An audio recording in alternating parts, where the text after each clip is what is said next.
भैरूंदा सहित जिले भर में खरीफ सीजन की तैयारियों के बीच किसानों की मुश्किलें बढ़ती नजर आ रही हैं। जिला प्रशासन के आदेश के बाद पेट्रोल पंपों पर केन और ड्रम में डीजल देने पर रोक लगा दी गई है।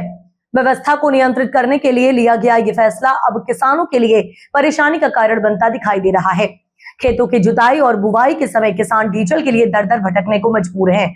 जिले के ग्रामीण इलाकों में पहले से ही डीजल की कमी बनी हुई है।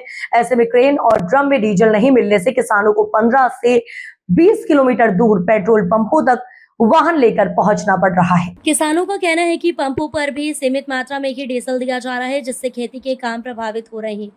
कई किसानों को केवल डीजल लेने के लिए अतिरिक्त खर्च उठाना पड़ रहा है और घंटों इंतजार भी करना पड़ रहा है। इस समय खेतों की जुताई, बुवाई और मूंग कटाई के बाद कृषि यंत्रों के संचालन के लिए बड़ी मात्रा में डीजल की आवश्यकता है। थ्रेसर, हार्वेस्टर और ट्रैक्टर जैसे उपकरणों का संचालन डीजल पर निर्भर है, लेकिन मौजूदा हालात में किसान अपनी जरूरत के अनुसार ईंधन नहीं जुटा पा रहे। हालात ऐसे हैं कि कई किसान रात तक पेट्रोल पंपों पर लाइन में खड़े नजर आ रहे हैं। पेट्रोल पंप संचालकों का कहना है कि वे प्रशासनिक आदेशों का पालन कर रहे हैं और केन या ड्रम में डीजल नहीं दे सकते। वहीं डीजल संकट और बढ़ती कीमतों का असर खेती की लागत पर भी दिखाई देने लगा है। ट्रैक्टर और कृषि यंत्रों के किराए में बढ़ोतरी हो गई है, जिससे छोटे और सीमांत किसानों की चिंता और बढ़ गई है। इस बीच कई पेट्रोल पंपों पर मूलभूत सुविधाओं की कमी भी सामने आ रही है।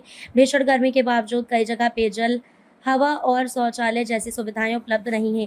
वहीं सुरक्षा मानकों के पालन को लेकर भी सवाल उठ रहे हैं। फिलहाल प्रशासन का कहना है कि डीजल की आपूर्ति सामान्य होते की स्थिति में सुधार होगा, लेकिन किसानों का मानना है कि यदि जल्द कोई व्यवहारिक समाधान नहीं निकाला गया तो खरीफ सीजन की तैयारियां प्रभावित हो सकती हैं। अब देखना होगा कि किसानों की इस बढ़ती परेशानी का समाधान प्रशासन किस तरह निकालता है।